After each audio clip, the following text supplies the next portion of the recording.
Et puis Facebook et les réseaux sociaux, c'est le thème d'une conférence débat qui a récemment eu lieu dans un établissement de la place. L'initiative est de la commission d'organisation de la section culturelle du dit établissement. L'objectif était de parler des avantages et des inconvénients liés à l'utilisation des réseaux sociaux. Mariam Fodé Camara et Mohamed Bangoura pour le compte-rendu. Nombreux sont les jeunes élèves qui passent leur temps sur Facebook sans pour autant savoir les avantages et les inconvénients liés à son utilisation. C'est pour conscientiser les jeunes élèves sur la question que cette conférence débat a eu lieu. Au nom de ma direction, monsieur le fondateur, prenons le thème au sérieux et dans le sens réel du concept avec nos enfants et analysons-le ensemble. Le conférencier a expliqué de fond en comble l'importance de l'utilisation de ces réseaux. Donc il fallait donc leur prouver concrètement que Facebook peut être utilisé autrement que passer son temps à défiler la vie des autres et à avoir des infos qui sont inutiles.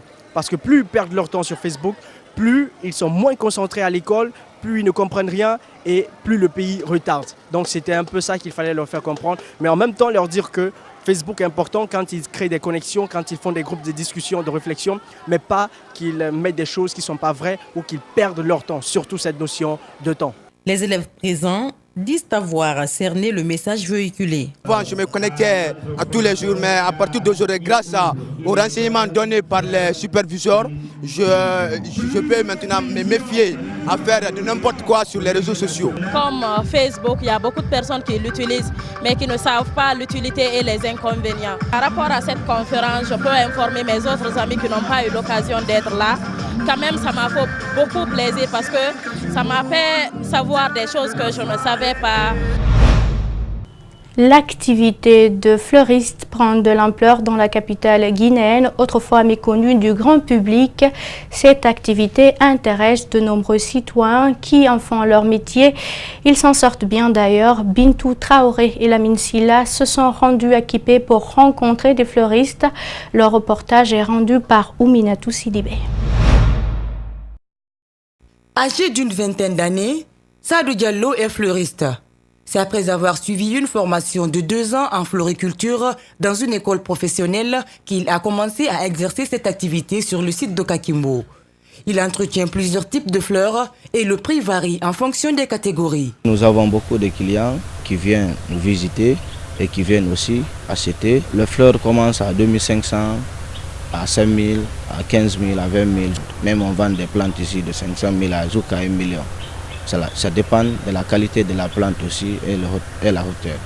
Il y a des plantes, par exemple les plantes ornementales, c'est des plantes qui peuvent vivre dehors, qu'on a besoin d'aménager dans la cour. Mamadou Bachir Diallo est aussi fleuriste.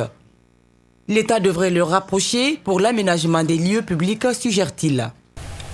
Moi, je vais dire à l'État, nous faire tout possible, nous donner de jardiniers faire l'aménagement sur le lieu public.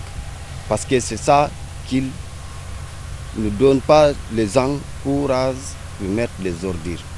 Pour Mohamed Souma, au-delà des espaces publics, la fleurie est beaucoup utilisée pour les habitations privées. Ça peut purifier l'air.